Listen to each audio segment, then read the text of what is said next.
There was a crazy story coming out of the US this week where an Israeli government employee who reports directly to Netanyahu was arrested in the US for soliciting sexual activity with a minor, apparently. So, Tom Artyom Alexandrovich, a very indigenous to the Middle East name, was charged with luring a child for a sex act in Las Vegas. And the article reads, an Israeli government cybersecurity official was reportedly arrested recently by Las Vegas police and other authorities in Nevada who were conducting an undercover investigation aimed at online users seeking to sexually prey on children.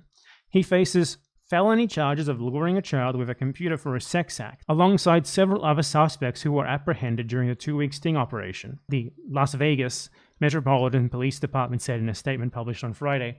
He has since evidently been released from custody and returned to Israel. He's obviously never going back to face charges. They know that. They let him go anyway because he's from the Israeli government. Obviously. There's no fucking way this guy is voluntarily returning to the US to face charges. They just let him go. So Alexandrovich here is the executive director of the Israel Cyber Directorate, which is an Israeli government agency under the purview of Prime Minister Netanyahu.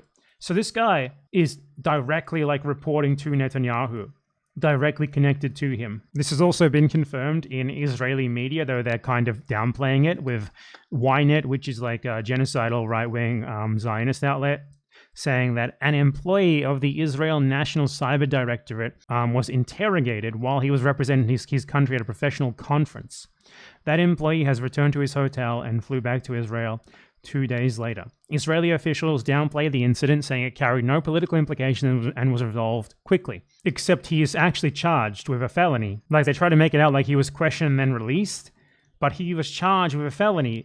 I'm assuming that pursuing the charges, which is inexplicable given that he was just allowed to go back to Israel, is an obvious flight risk who is never going to be allowed, who is never going to return to the US to face trial. Do we need any more evidence that the Israeli government is just directly involved in child trafficking, blackmailing people with child sex stuff?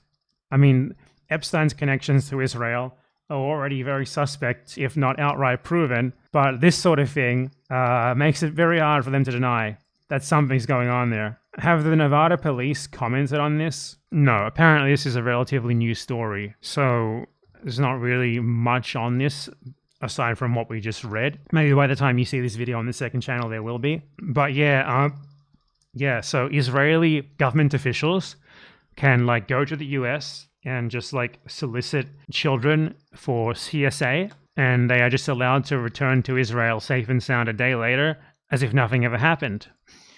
So, this is the country of Ethan Klein, who calls everyone a pedophile. What else is there to say?